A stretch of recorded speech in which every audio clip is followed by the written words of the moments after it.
सज्जनों, बड़े ही हर्ष का विषय है कि आज हम एक महत्वपूर्ण विषय पर चर्चा करने जा रहे हैं। वो है मनुस्मृति। मनुस्मृति को लेकर के समाज में और बुद्धिजीवियों में बड़ा भ्रम है। मनुस्मृति को लेकर के दो पक्ष भारत में बनते जा रहे हैं और बने हुए हैं। एक मनुवादी लोगों का पक्ष है जो मनु के समर्थक है, एक मनु विरोधी लोग हैं जो मनुस्मृति और मनु का विरोध करते हैं, मनुस्मृति को जलाते हैं। मनु के समर्थक लोग मनु की मूर्तियाँ लगाते हैं, मनु की जयंती मनाते हैं और मनुस्मृति को नीट एंड क्लीन बता करके समाज के सामने पेश करते हैं। ये बताते हैं कि मानव जाति का प्रथम संविधान कोई है तो वो मनुस्मृति है और आज के युग में भी उसकी प्रासंगिकता, उसमें जो नियम कानून बताए गए हैं समाज के लिए, धर्म के लिए, राजनीति के लिए, जो कोड बताया गया है, कानून बनाया गया है, वो कानून सार्वकालिक, सार्वभौमिक सत्य है। मनु के विरोधियों का यह कहना है कि ये कानून शूद्रों के लिए, दलितों के लिए, आदिवासी पिछड़ों के लिए, नारियों के लिए अपमानजनक है। उनके शोषण को बनाए रखने के लिए ईश्वर और धर्म की आड़ लेकर के, परमात्मा, पुनर्जन्म, परलोक और कर्म फल की आड़ लेकर के इसे बनाया गया है। तो दो विचारधारा हमारे समाज में प्रचलित है। जो मनु के समर्थक लोग हैं उसमें सबसे बड़ा जो समर्थन है वो आर्य समाजी लोगों का है, क्योंकि मैं भी बचपन से आर्य समाजी रहा हूँ। सत्यार्थ प्रकाश में मैंने मनुस्मृति के अच्छे श्लोक पढ़े थे, मनु की जीवन व्यवस्था के बारे में पढ़ा था, तो मैं भी मनु का समर्थक बन गया था, बहुत ज़्यादा, बहुत बड़ा। इसके बाद अम्बेडकरवादी लोग मेरे संपर्क में आए तो उन्होंने बताया कि भाई मनु तो गलत था। जब डॉक्टर अम्बेडकर का साहित्य पढ़ा तो उसमें पता चला कि मनु की व्यवस्था में शूद्रों, दलितों, आदिवासी पिछड़ों के लिए अमानवीय व्यवस्था है। और ये दो प्रकार की विचारधारा बनी।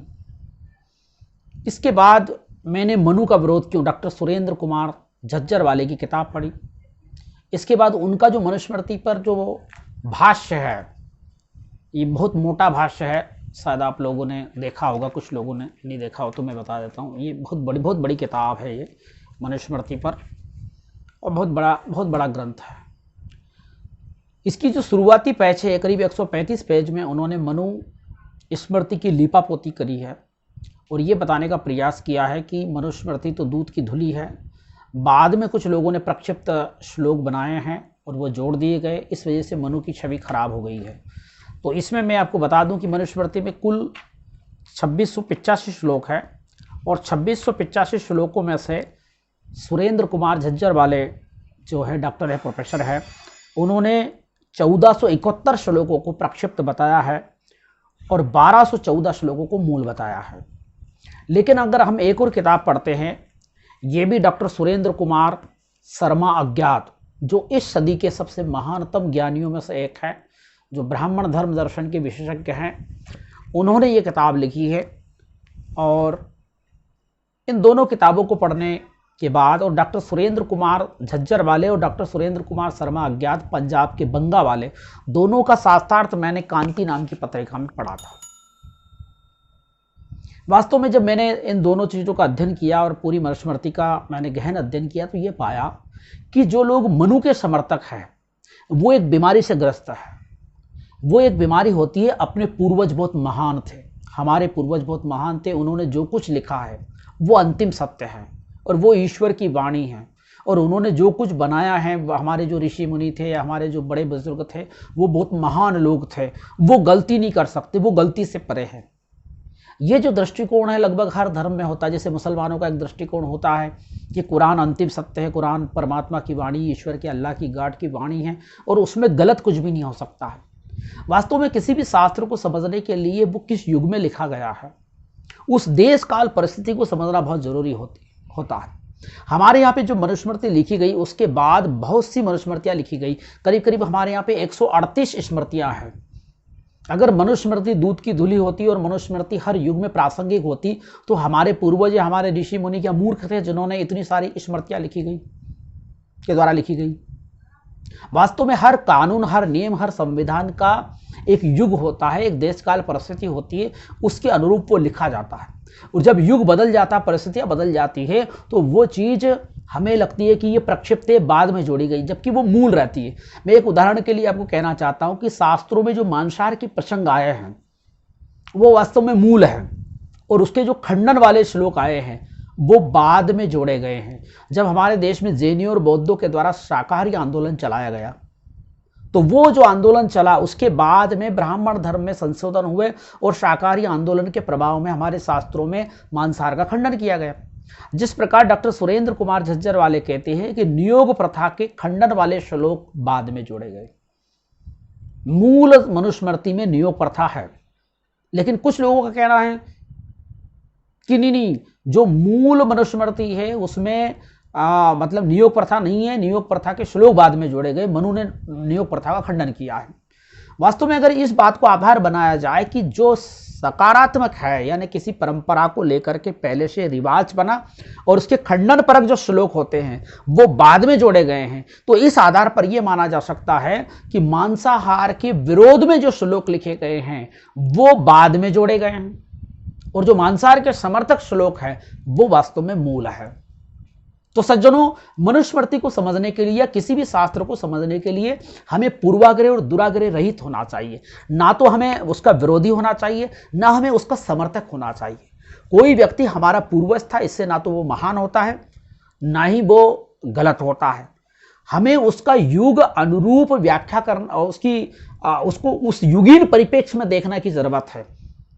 आज किसी भी शास्त्र को जो 2000 साल 5000 साल पहले या 10,000 साल पहले लिखा गया था, उसमें कुछ बातें सनातन शाश्वत होती है 10%, लेकिन 90% जो बातें होती है वो आज के युग के अनुकूल नहीं है, आज उनकी प्रासंगिकता नहीं है। लेकिन धर्मगुरु लोग या उसके समर्थक लोग येन केन प्रकार उनकी युगीन व्याख्या करके अपने पूर्वजों को जस्टिफाई करते हैं और ये बताने का प्रयास करते हैं कि देखो हमारे बाप दादा कितने वैज्ञानिक थे, हमारे बाप दादा मतलब बहुत बड़े ज्ञानी थे, सुप्रीम नॉलेज के व्यक्ति थे। जैसे डॉक्टर जाकिर नायक कुरान की हर आयत में साइंस घुसेड़ता है, जबकि कुरान का साइंस से कुछ लेना देना नहीं है, और किसी भी धर्मशास्त्र का साइंस से लेने देना नहीं है, चाहे वो वेद हो, पुराण हो, उपनिषद हो, गीता हो, भागवत हो, कुरान हो, बाइबल हो, क्योंकि धर्म ग्रंथ अलग चीज होती है और साइंस की किताबें अलग चीज होती है। हाँ, कुछ शब्दों को तोड़ मरोड़ करके और हम उसकी साइंटिफिक व्याख्या जरूर कर दें, लेकिन साइंस का संबंध इनसे नहीं है। देखिए, साइंस किसी भी शास्त्र पर अंधश्रद्धा नहीं करता है, और साइंस तर्कपूर्ण, तथ्यपूर्ण प्रयोग और अनुभव के द्वारा जो चीज सबके लिए सर्वमान्य होती है, वो बार बार प्रयोग के द्वारा जो एथेंटिक होती है, सत्य होती है, तथ्य होती है, उसको मानती है या उसको मानता है। लेकिन धर्मगुरु इन बातों को नहीं मानते। जैसे कुरान में कोई बात है वो साइंटिफिक साबित कर दिया जाए, पर उसको मुसलमान के अलावा दूसरा आदमी नहीं मानेगा, बाइबल वाला नहीं मानेगा, उसका खंडन करेगा, हिंदू उसका खंडन करेगा। उसी प्रकार अगर रामायण से, गीता से, वेद से या मनुस्मृति से कोई बात साइंटिफिक साबित कर दी जाए किसी हिंदू के द्वारा, पर मुसलमान उसको नहीं मानेगा, और उसी प्रकार बाइबल से कोई बात अगर सिद्ध कर दिया तो मुसलमान उसे नहीं मानेगा, या यहूदी की किताब से कोई बात अगर सिद्ध कर दी जाए साइंटिफिक तो मुसलमान उसे नहीं मानेगा। वास्तव में ये जो धार्मिक पूर्वाग्रह दुराग्रह से लोग जो ग्रस्त होते हैं वो शास्त्रों की युगीन व्याख्या करके अपने पूर्वजों को जस्टिफाई करते हैं। तो मनुस्मृति को समझने के लिए हमें ये चश्मा उतारने की जरूरत है। वास्तव में हमें ये समझने की जरूरत है कि आज मनु का युग खत्म हो गया है, लेकिन जब मनु का युग खत्म हो गया तो फिर मनु पर चर्चा क्यों करें? तो हमारे देश में मनु के समर्थकों को यह कहना है कि भारत का संविधान गलत है और मनुस्मृति नीट एंड क्लीन है, और उसका हम प्रचार करेंगे और भारत के संविधान को खत्म करके एक दिन भारत में मनुस्मृति को लागू करेंगे। यह उनका सपना है।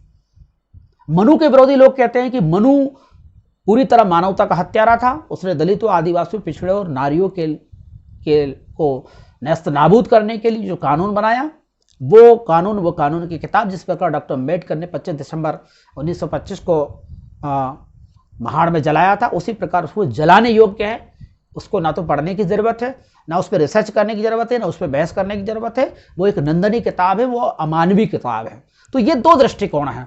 मेरा तीसरा दृष्टिकोण है कि वास्तव में मनुस्मृति को हमें ऐतिहासिक परिप्रेक्ष्य में समझना चाहिए, पढ़ना चाहिए, क्योंकि हमारी जितनी भी स्मृतियां हैं जैसे मुसलमानों में शरीयत होती है या कानून होता है उनका, उसी प्रकार हिंदू जो ला बना है वो स्मृतियों पर आधारित है। यानी हिंदुओं के खान पान के नियम है, रीति शादी विवाह के नियम है, पैतृक संपत्ति में बंटवारा कैसा होगा, विवाह कैसे होगा, तलाक कैसे होगा, ये सारे जो नियम है हमारी स्मृतियों पर आधारित है।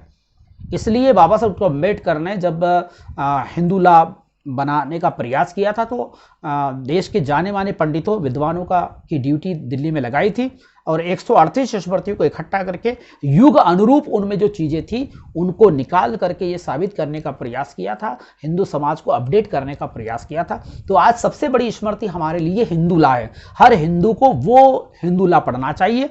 लेकिन जो लोग मनुस्मृति को पुनः लागू करना चाहते हैं और जो लोग मनुस्मृति के विरोधी हैं, दोनों को मनुस्मृति को पूर्वाग्रह दुराग्रह रहित पढ़ना चाहिए।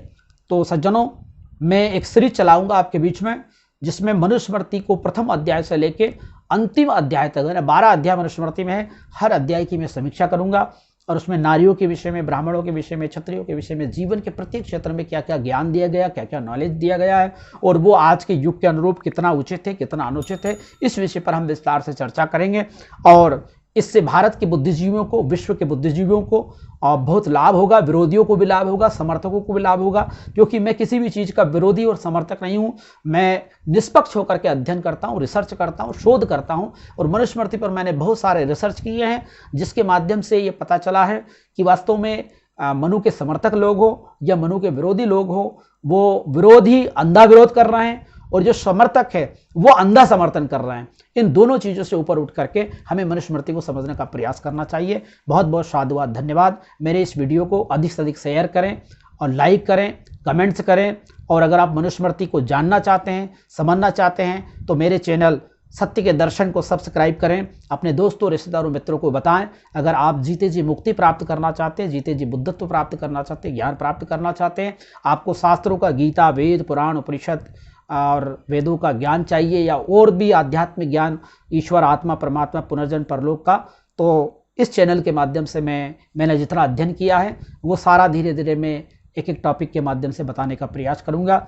आपने मुझे इतना धैर्यपूर्वक सुना। आप सभी के कल्याण की कामना करते हुए मैं विदा चाहता हूं। बहुत बहुत साधुवाद, धन्यवाद।